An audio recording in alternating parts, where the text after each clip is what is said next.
महाराष्ट्र में कोरोना के Omicron variant के केस तेजी से बढ़ रहे हैं। शुक्रवार को महाराष्ट्र में ओमिक्रॉन वेरिएंट के 20 नए केस आए, जिसके बाद महाराष्ट्र में ओमिक्रॉन संक्रमितों की कुल संख्या 108 हो गई। खतरे को देखते हुए महाराष्ट्र में कोविड नियमों में सख्ती की गई है, जिसके तहत रात 9 बजे से 5 बजे तक नाइट कर्फ्यू का ऐलान किया गया है। इसके साथ ही रेस्टोरेंट्स, सिनेमा हॉल में 50% लोगों को ही इजाजत होगी। दिल्ली में कोरोना संक्रमण के मामले फिर से बढ़ने लगे हैं। बीते 24 घंटे में दिल्ली में कोरोना के 180 नए केस आए हैं। ये राजधानी में 6 जून के बाद कोरोना के संक्रमितों की सबसे बड़ी संख्या है, जिसके बाद दिल्ली में कोरोना के एक्टिव केस बढ़कर 782 हो गए हैं। चिंता की बात यह है कि 1 दिसंबर को दिल्ली में कोरोना के एक्टिव केस 286 थे, जो 24 दिसंबर तक बढ़कर 782 हो गए हैं।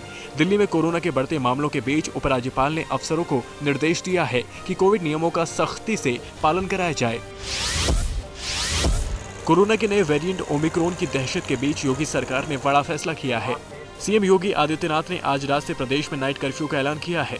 वहीं शादी समारोह में कोविड प्रोटोकॉल के साथ 200 लोगों को ही अनुमति होगी। ओमिक्रॉन वेरिएंट के खतरे को देखते हुए गौतम बुद्ध नगर पुलिस प्रशासन ने धारा 144 की अवधि बढ़ा दी है। नोएडा में अब 31 दिसंबर तक धारा 144 बढ़ा दी गई है। पुलिस के मुताबिक जो भी नियमों का उल्लंघन करेगा उसके खिलाफ सख्त कार्रवाई की जाएगी। नए आदेश के मुताबिक किसी भी कार्यक्रम से पहले अनुमति जरूरी होगी। ओमिक्रॉन के बढ़ते केस के बीच हरियाणा सरकार ने राज्य में नाइट कर्फ्यू लगा दिया है। 1 जनवरी से रात 11 बजे से सुबह 5 बजे तक हरियाणा में नाइट कर्फ्यू रहेगा। उधर गुजरात के 8 शहरों में नाइट कर्फ्यू के समय में बदलाव कर दिया गया है। अहमदाबाद, वडोदरा, सूरत, राजकोट, भावनगर, जामनगर, गांधीनगर और जूनागढ़, इन 8 शहरों में रात 11 बजे से 5 बजे तक नाइट कर्फ्यू रहेगा। इससे पहले इन शहरों में नाइट कर्फ्यू का समय रात 1 बजे से सुबह 5 बजे तक था। मध्य प्रदेश के उज्जैन में महाकाल मंदिर में सुबह की जाने वाली आरती पर रोक लगा दी गई है। कोरोना और ओमिक्रॉन वेरिएंट के खतरे को देखते हुए प्रदेश सरकार ने नाइट कर्फ्यू का फैसला लिया है। इसी के तहत महाकाल मंदिर में सुबह की आरती पर रोक लगा दी गई है। कोरोना संकट के बीच दिल्ली हाईकोर्ट ने राजधानी के सरोजनी नगर मार्केट में उमड़ रही भीड़ पर नाराजगी जताई है। इसके साथ हाईकोर्ट ने सरोजनी नगर के एसएचओ को तलब किया है। कोर्ट ने कहा कि ऐसे हालात में संक्रमण विस्फोट से सैकड़ों लोगों की मौत हो सकती है। हाईकोर्ट ने यह भी कहा कि ये केवल महामारी का मुद्दा नहीं है, कभी भी वहां भगदड़ मच सकती है। जनता और प्रशासन की ऐसी लापरवाही तब है जब उस मार्केट में बम ब्लास्ट हो चुके हैं। छोटा बम भी वहां सैकड़ों लोगों की मौत की वजह बन सकता है।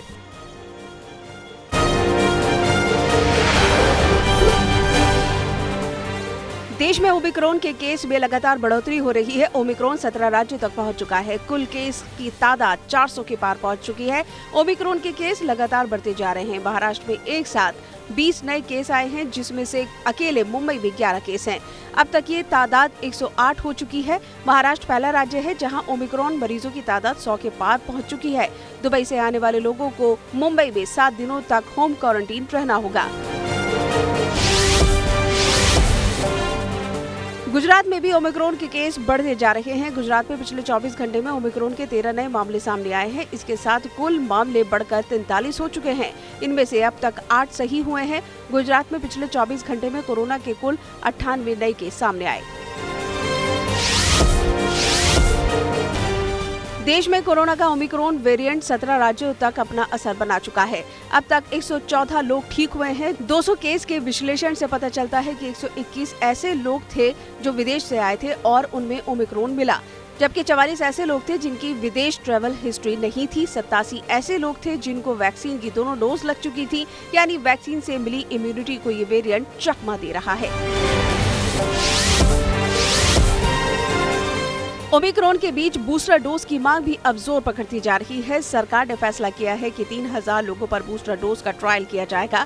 इस ट्रायल के नतीजों से ये तय किया जाएगा कि सभी लोगों को बूस्टर डोज लगाई जाए या फिर नहीं। केंद्र सरकार ने बूस्टर डोज की जरूरत को जानने के लिए एक स्टडी शुरू की है। इसमें 6 महीने पहले वैक्सीन की दूसरी डोज लेने वाले लोगों को शामिल किया जाएगा। राज्य सरकारें लगातार बूस्टर डोज की मांग कर रही हैं।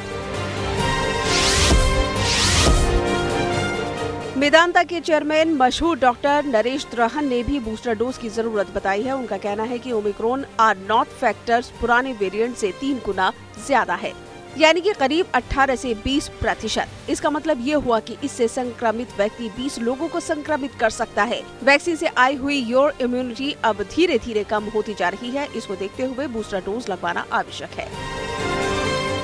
हमें पता है कि कोई 30 करोड़ से ज़्यादा जैब्स लग चुके हैं और 40-45% पॉपुलेशन को डबल डोज लग चुका है। पर हमारी वल्नरेबिलिटी दो है, एक बच्चों को अभी कोई वैक्सीन नहीं मिली है, दूसरा अभी भी 50% लोग हैं जिनको सेकंड डोज नहीं लगा, और तीसरा जो सबसे बड़ा चैलेंज आज आ रहा है कि इम्यूनिटी जो वैक्सीन से आई है वो आहिस्ते आहिस्ते कम होती जा रही है। तो अगर जो ऐसा है तो हमें बूस्टर की ज़रूरत पड़ेगी। तो ये बात है कि अगर जो हमें हेल्थ केयर वर्कर्स और फ्रंट लाइन वर्कर्स को तैयारी करनी है नई जंग के लिए, तो इनको भी स्वस्थ रखना है। तो जैसे ही वैक्सीन अवेलेबल हो, इन सबको बूस्टर डोसेज शुरू कर देना चाहिए।